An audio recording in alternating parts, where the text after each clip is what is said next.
हे पार्थ, इस रथ को यूपीएसआई से होते हुए यूपी पुलिस कांस्टेबल के रास्ते यूपी होमगार्ड की तरफ ले चलिए। लेकिन ऐसा आपको नहीं करना है कि रथ केवल और केवल होमगार्ड की तरफ ही ले जाना है। ना ही आपको ऐसा करना है कि उस रथ को केवल और केवल यूपी कांस्टेबल तक ही सीमित रखना है। ये सारी चीजें जो मैं आपको बता रहा हूँ, कभी कोई पार्थ से कह रहा है किधर रथ ले चलिए, कभी कोई कुछ कह रहा है, ये कमेंट के माध्यम से आप सब लोगों के विचार है जो मैं आपको बता रहा हूँ। कुछ विचारधारा ऐसी है जो कि इस टाइम पर ये ट्रेंडिंग में बनी हुई है, यूपी जो होमगार्ड की वैकेंसी आई है उसको लेकर के। और जो सबसे बड़ी विचारधारा है वो ये है कि होमगार्ड की नौकरी बेकार है, या फिर दूसरे शब्दों में कहूँ कि हमें होमगार्ड का फॉर्म भरना नहीं है। इस ये जो आपका कीड़ा दिमाग में भरा हुआ है, इसको मैं अभी आपके दिमाग से बिल्कुल निकालूंगा। मतलब एक लाइन में ही अगर मैं कह दूं कि अगर आपका इसमें सिलेक्शन हो जाता है तो होमगार्ड के आप सभी के लिए क्या क्या बेनिफिट हैं, होमगार्ड बनने के आप सभी के मतलब बनने के बाद आपको क्या क्या फायदे होंगे, उन सारी चीज़ों के ऊपर बात करेंगे। और जो भी मैं जिस भी तरीके से जो भी बात करता हूँ, अगर आप मेच्योरिटी से अच्छे एक स्टूडेंट की तरह सुनेंगे, मैं हूँ या कोई भी आपको बताए उस चीज़ों पर ध्यान देंगे, तो आपके दिमाग में एक नेगेटिविटी के जो विचार हैं, ये नौकरी बेकार है, या मैं ये कहूँ कि इसमें आपको फॉर्म नहीं भरना है, या मैं ये कहूँ कि इसमें आपको चाय पिलानी पड़ेगी, या इसमें केवल मतलब कुछ नहीं है, कोई हमें पूछेगा ही नहीं, तो ये सारी चीज़ें आपके दिमाग में आनी ही नहीं चाहिए। अगर आप एक अच्छे स्टूडेंट हैं तो आपको उन चीज़ों पर ध्यान देना चाहिए समय के हिसाब से। आज मेरी नीड क्या है, आज मुझे किस चीज़ की ज़रूरत है, आज मेरे घर वालों को मुझसे क्या उम्मीद है और मैं क्या कर सकता हूँ फ्यूचर को संभालने के लिए, तो उन सारी चीज़ों के ऊपर बात करेंगे। उम्मीद करता हूँ सारी चीज़ें बिल्कुल अच्छे तरीके से आप प्यार से सुनेंगे लास्ट तक। देखो, होमगार्ड बनने के फायदे मैं आपको कुछ चीजें बता देता हूं, ठीक है। और उसके बाद ये यूपीएसआई, यूपी कांस्टेबल, होमगार्ड, इन सभी चीज पर फोकस किस तरीके से करें, क्योंकि ये आपकी ओर से बिल्कुल ये सही सवाल है कि होमगार्ड की वैकेंसी भी आ रही है, कांस्टेबल की भी आने वाली है, होमगार्ड के फॉर्म चल रहे हैं, यूपीएसआई का भी एग्जाम होने वाला है, लेकिन हम तो बेरोजगार हैं, जो जैसे जहां मिल जाए हम उसी में फॉर्म भर देते हैं, तो सभी पर हम किस तरीके से ध्यान दें। दूसरी बात कि होमगार्ड भर्ती में जो कंपटीशन है इस बार बिल्कुल ना के बराबर रहेगा। क्या इसमें सिलेक्शन इतना आसान है, या कोई भी मुंह उठा के आएगा फॉर्म भरेगा उसका नंबर आ जाएगा, तो इसके ऊपर बात करेंगे। देखो, सबसे पहले जो आप सभी के लिए जरूरी है वो इसके ऊपर बात कर लेते हैं हम, वो है आप सभी के होमगार्ड बनने के फायदे। सबसे पहले जो मैं फायदे की बात कर रहा हूं, जो कि आप और हम सब के लिए, जो हम मिडिल क्लास फैमिली से बिलोंग करते हैं, आप और हमारे सब के लिए वो ये है कि हमारे नाम के आगे एक वो लगा हुआ है ना कि हम बेरोजगार हैं। कल मतलब आज आपके पास है ये नाम, पहले मेरे पास भी था, बहुत सारे लोगों के पास भी था जो लग गए, सभी के पास है, ऐसा नहीं केवल आप ही इस रास्ते से गुजर रहे हैं।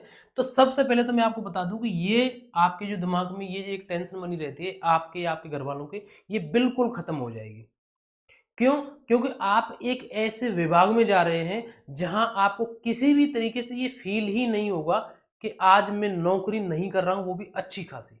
उसके रीजन बता रहा हूं मैं आपको, क्या रीजन है उसके। उसके रीजन है, सबसे पहला जो रीजन है ना वो है गृह जनपद। क्या है? वो है आपका गृह जनपद, यानी कि आपके खुद के जिले में आपको नौकरी करने को मिलेगी।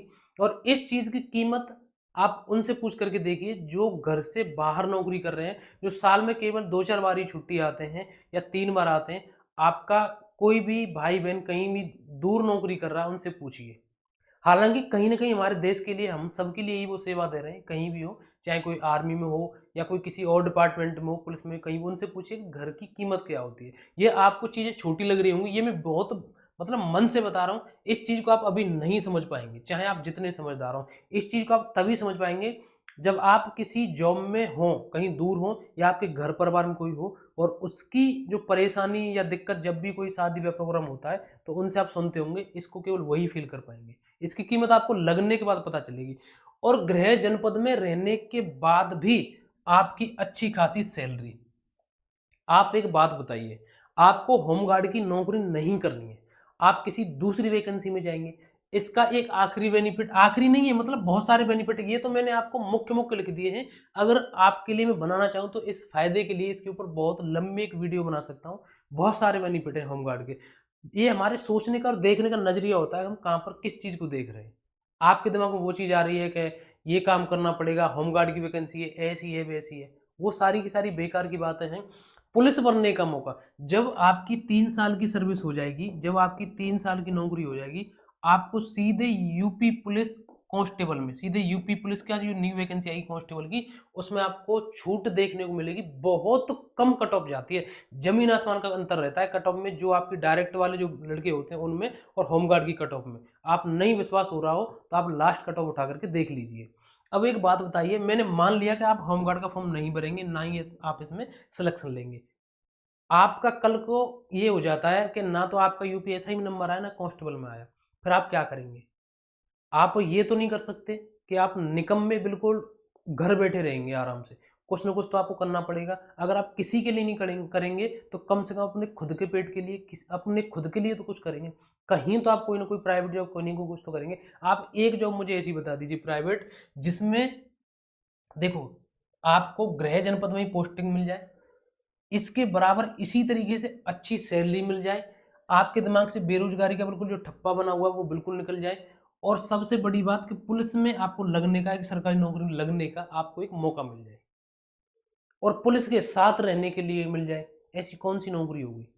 जब इतने सारे बेनिफिट मिल रहे हैं आपको, तो इससे बढ़िया आपको लग रहा है कि कोई भी जॉब हो सकती है आप सभी के लिए। मैं ये नहीं कह रहा कि जब आप इसमें सिलेक्शन ले लें तो उसके बाद केवल इसी को करते रहना है, आप इसको करिए। गृह जनपद में सबसे बढ़िया आपका फायदा ये होगा कि आप अपने घर से ड्यूटी जाएंगे, खाना खा करके जा रहे हैं, खाना साथ लेकर के जा रहे हैं, शाम को आके खा रहे हैं, ना आपको बनानी झंझट, ना आपको कहीं किसी ढाबे पे या मैस की कोई दिक्कत। आप आराम से अपना खाना खाइए, ड्यूटी देकर आइए, अपने आराम से पढ़ने बैठे आइए फिर से घर आकर के।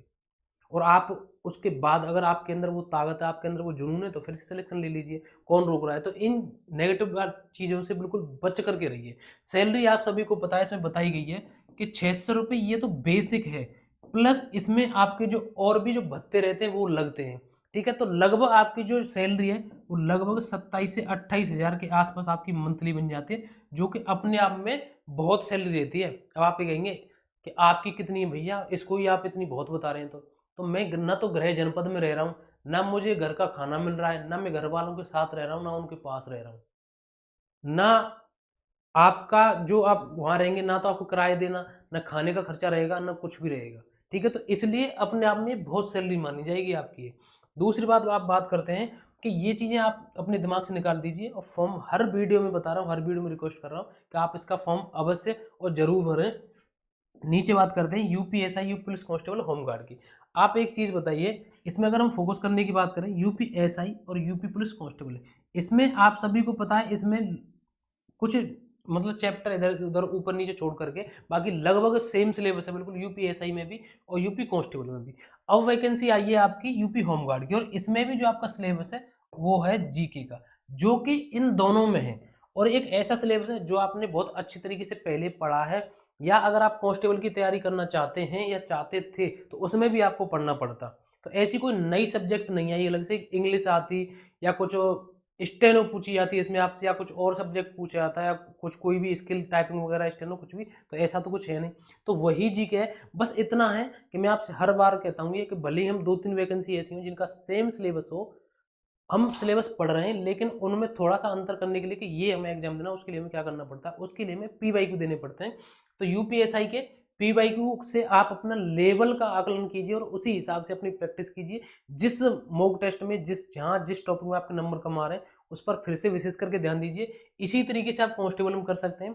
रही बात आपके होमगार्ड की, तो आप सभी को पता है कि अगर सिलेक्शन लेना है, देखो इतना तो आपको भी पता है कि जब इतनी सारी वैकेंसी है तो उस हिसाब से थोड़े से पैर तो फैलाने पड़ेंगे, या मैं ये कहूँ कि थोड़ी सी ज़्यादा मेहनत तो आपको करनी पड़ेगी। तो जीएस पे आपको थोड़ा सा ध्यान देना पड़ेगा, और ये केवल आप मतलब देखने में तो आपको लगेगा कि मैं होमगार्ड के लिए कर रहा हूँ इसको, लेकिन होमगार्ड के अलावा आपको ये होमगार्ड की वैकेंसी है ना, इन दोनों के लिए फायदा करवाएगी। आप सभी को पता है जीएस एक ऐसी सब्जेक्ट है कि जिसमें लगभग विद्यार्थियों के एक एवरेज में स्कोर रहता है, लेकिन अगर आप इसमें अच्छी खासी तैयारी करेंगे होमगार्ड के बहाने से, तो आपकी जीएस भी बहुत अच्छी खासी हो जाएगी, और इसके लिए केवल आपको जीएस ही पढ़नी है, ठीक है? अब बात करते हैं कि होमगार्ड भर्ती में कंपटीशन बिल्कुल कम है। जो होमगार्ड भर्ती में जो कंपटीशन बिल्कुल कम है, इसको मैं एक बात मैं कह दूं, एक बार मैं आपको बता दूं कि बिल्कुल एकदम सरासर गलत है। जब इसके फॉर्म भर जाए, इसका जब एग्जाम रिजल्ट है ना, उस टाइम पे देखना कि कितना बड़ा इसका कंपटीशन किस किस तरीके से रहने वाला है। जो बिल्कुल मैच्योर और समझदार विद्यार्थी ना पढ़ने वाले, सभी के सभी टोटल इसमें फॉर्म भर रहे हैं। कुछ तो ऐसे हैं जो फॉर्म भर रहे हैं लेकिन कमेंट करके बता रहे हैं, हंसी मजाक आपस में कर रहे हैं, तो उन्हें देख करके कुछ ऐसे विद्यार्थी जो इन्फ्लुएंस हो रहे हैं कि अरे यार सभी इस वैकेंसी के बारे में ऐसे बोल रहे हैं तो मुझे भी ये फॉर्म नहीं भरना। आप ये कहते और सोचते रह जाएंगे और वो सभी अभ्यर्थी फॉर्म भर देंगे, ठीक है। और मैं आपसे बार बार कह रहा हूँ, मैं ये नहीं कह रहा कि आप इस होमगार्ड वाली वैकेंसी में जो जितने भी मैंने भले ही फायदे बता दिए, लेकिन मैं आपसे ये नहीं कह रहा कि इस होमगार्ड वाली वैकेंसी में आप लगातार इसी में सेवा देते रहना। अगर आपके अंदर वो पढ़ाई बनी रहे, आप उसको कंटिन्यू कर सकें, कोई दिक्कत नहीं है, तो आप एक अच्छी खासी जॉब भी ले सकते हैं होमगार्ड बनने के बाद, जैसे आप चाहें। ये आपके ऊपर निर्भर करता है, वैकेंसी बंद थोड़ी ना हो जाएंगी। बस आपके दिमाग पर जो बिल्कुल एकदम प्रेशर बना हुआ है ना, आपको सैलरी भी आएगी, घर के खर्चे भी चलेंगे, आपकी एक नौकरी भी लग जाएगी, वर्दी भी आपको देखने को मतलब पहनने को मिल जाएगी, तो उसमें अच्छी खासी बात ये सारी चीज़ें हैं। गृह जनपद से आप ड्यूटी करेंगे तो उसके बाद आप बिल्कुल एकदम माइंड से फ्री हो जाएंगे, फिर अपने अच्छे तरीके से तैयारी करना, ठीक है। तो ये सारी चीज़ें हैं, ये बिल्कुल दिमाग से बिल्कुल निकाल दीजिए कि ये नौकरी बेकार है या इसमें ये होता है उसमें वो होता है, ऐसा कुछ भी नहीं। जैसे जहाँ आप चाहें, जिस तरीके का आपको काम पसंद है वहाँ वो ड्यूटी ले लीजिए, ठीक है। तो ऐसा नहीं है कि हर जगह वही नेगेटिविटी ही सोचेंगे या कमेंट में करेंगे। और भी आपको कोई डाउट रहता है तो आप कमेंट करके मुझे ज़रूर बताएं। और एक चीज़ और आपको बता दूं कि ये जो कांस्टेबल वाली वैकेंसी आने वाली है आपकी, ये जो कांस्टेबल वाली वैकेंसी आने वाली है, अगर आप इस वैकेंसी का इंतजार कर रहे हैं तो ये अचानक से किसी दिन आपके सामने आ जाएगी।